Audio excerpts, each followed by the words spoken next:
Now, when Sinfjotli was come to man's estate, Sigmund deemed he had tried him fully. And or ever a long time has gone by, he turns his mind to the avenging of his father, if so it may be brought about.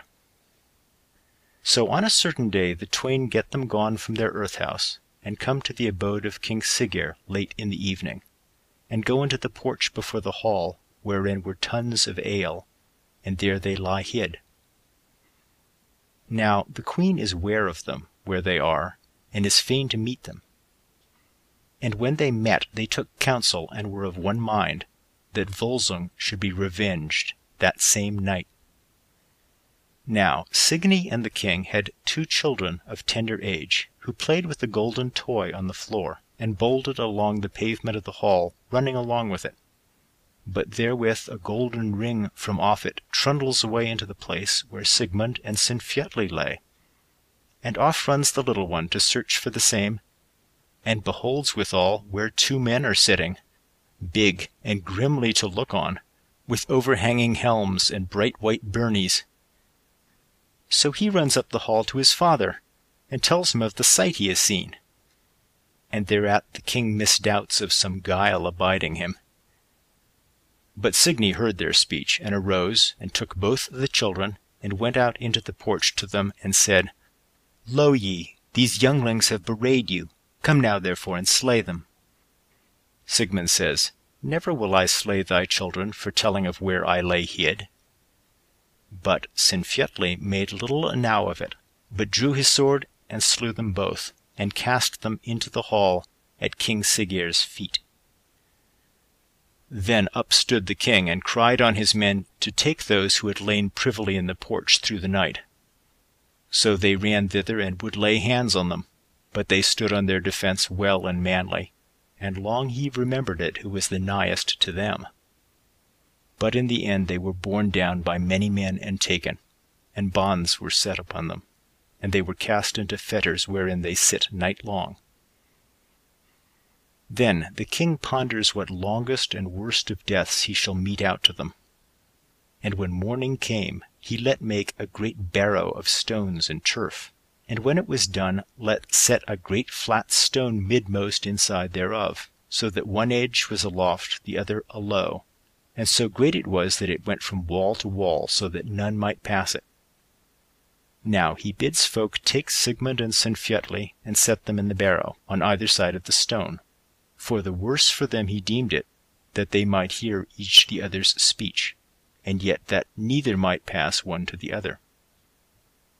But now, while they were covering in the barrow with the turf slips, thither came Signy, bearing straw with her, and cast it down to Sinfjotli, and bade the thralls hide this thing from the king.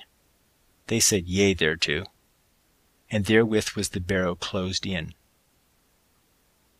But when night fell, Sinfjotli said to Sigmund, Belike we shall scarce need meat for a while, for here has the queen cast swine's flesh into the barrow, and wrapped it round about on the outer side with straw. Therewith he handles the flesh, and finds that therein was thrust Sigmund's sword. And he knew it by the hilts, as murk as it might be in the barrow, and tells Sigmund thereof, and of that they were both fain enow. Now Sinfjotli drave the point of the sword up into the big stone, and drew it hard along, and the sword bit on the stone. With that Sigmund caught the sword by the point, and in this wise they sawed the stone between them, and let not, or all the sawing was done that need be done. Ristuaf magni mikla hetlu Sigmundur Hjörvi och Sinfjotli. Even as the song sings, Sinfjotli sawed and Sigmund sawed, a twain with main the stone was done. Now are they both together loose in the barrow, and soon they cut both through stone and through iron, and bring themselves out thereof. Then they go home to the hall, whenas all men slept there, and bear wood to the hall, and lay fire therein.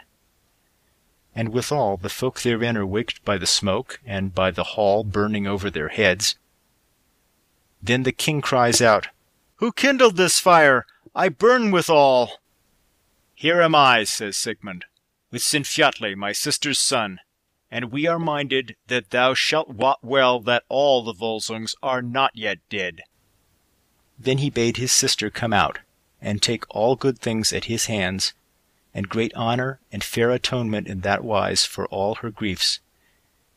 But she answered, Take heed now, and consider if I have kept King Sigurd in memory, in his slaying of Volsung the king.